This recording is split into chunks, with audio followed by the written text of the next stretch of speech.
예, 어제 윤석열 대통령이 문재인 대통령 시절 K방역은 정치적 방역이었다 이런 이야기를 하면서 1년도 넘었는데 문재인 대통령 탓을 했습니다. 그리고 우리 군이 골병 들고 있다 이런 이야기를 했습니다. 참 지나가던 소가 웃을 일입니다. 그리고 어찌 이렇게 속이 좁습니까? 이제 나라를 운영하고 더 나은 나라를 만들어야 되는데 언제까지 과거 탓하려고 하는 겁니까? 과거 탓을 하지 않으면 너무나 위험한 지경에 윤석열 정권이 이르렀기 때문이다. 저는 이렇게 보고 있습니다. K방역 관련해서 제가 이런 사실을 증명하도록 하겠습니다. 팩트체크를 한번 하려고 하는데요. 블룸버그가 당시에 코로나 회복 관련해서 마지막 집계를 하면서 대한민국이 코로나 회복 그리고 백신 접종, 삶의 질 개선 등 관련해서 대한민국이 1위다라고 블룸버그가 통계에서 발표를 한 일이 있습니다. 세계가 인정하는 K방역, 이 K방역을 잘못 끌어들인 윤석열 대통령 실수하신 거다 이렇게 말씀드릴게요. 그리고 우리나라 군이 골병 들었다 이런 이야기를 했는데요. 워싱턴 포스트지가 이런 보도를 했습니다. 미국의 기밀 문서를 보니 대한민국의 군이 대한민국의 하늘이 뚫렸다. 북한의 드론으로부터 아주 취약하더라. 이런 보고서를 내부에서 만들었다는 겁니다. 다시 한번 돌아보면 북한의 무인기가 왔는데 서울항공이 다 뚫렸습니다. 거기에 폭탄이라도 달고 왔으면 어쩔 뻔했습니까?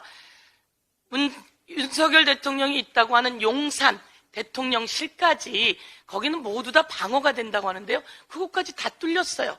그리고 러시아를 건드리고 중국을 건드려서 중국이 불장난하면 불타 죽는다. 러시아는 전쟁에 개입하는 것이냐. 이렇게 얘기해서 군의 아들들을 보낸 우리 부모들이 아주 안절부절입니다. 그리고 군에 가 있는 우리 군인들이 아주 화가 많이 나 있는 상태인데 이거 잘못 꺼내 들었다 이렇게 말씀드리고요. 제가 윤석열 대통령 1주년 평가 다시 한번 더 하겠는데요. 잠시 들어주시겠습니까? 요 1주년 평가는요.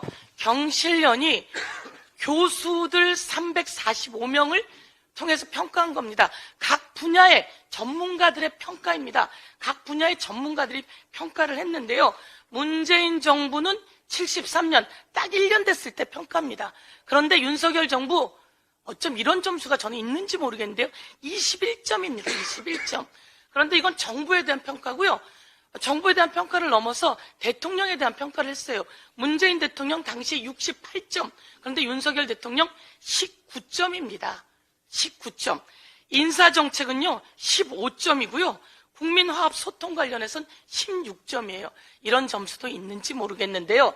대부분의 사람들은 마이너스 점수도 주고 있다. 이렇게 말씀드리고요.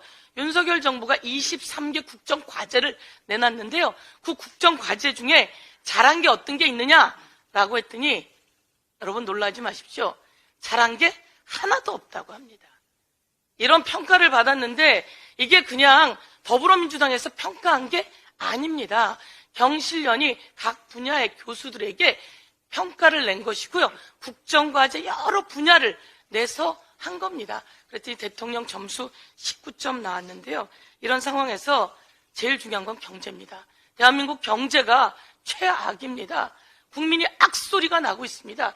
이럴 때 책임져야 되는 것이 대통령 아닙니까? 마지막 한 말씀만 더 드릴게요.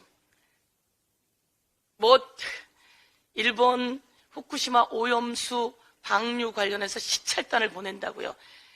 우리 시찰하지 않고 검증도 할 거예요 라고 말은 한다는데요.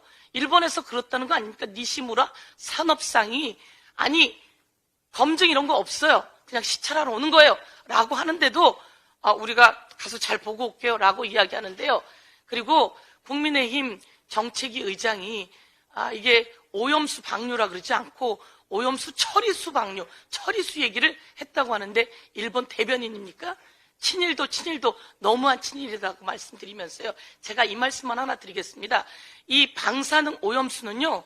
이렇게 고형화시켜서 매설을 하면 됩니다. 일본 땅에다가 고형화시켜서 매설하면 됩니다. 고형화시켜서 매설하고 그 매설한 것을 계속 처리해 나가면 되지 않겠습니까? 그런데 이렇게 매설을 하면요, 약 2조 4천억이 든다는 겁니다. 그런데 방류를 하면요, 약 300 얼마입니까? 40억 정도 든답니다. 340억 들고 자기 땅에다 매설하지 않고 방류하겠다는 겁니다. 그리고 2조 4천억 아끼겠다는 거죠. 여러분, 2조 4천억 아낄 일입니까? 일본 땅에 고형화시켜서 매설해서 오염수 처리하라고 강력히 우리가 요구해야 된다, 이렇게 말씀드리고요. 괜찮으면 그거 일본에서 수돗물로 먹고 윤석열 대통령 페트병에 담아와서 좋게 드시면 좋겠다, 이렇게 말씀드리겠습니다. 이상입니다.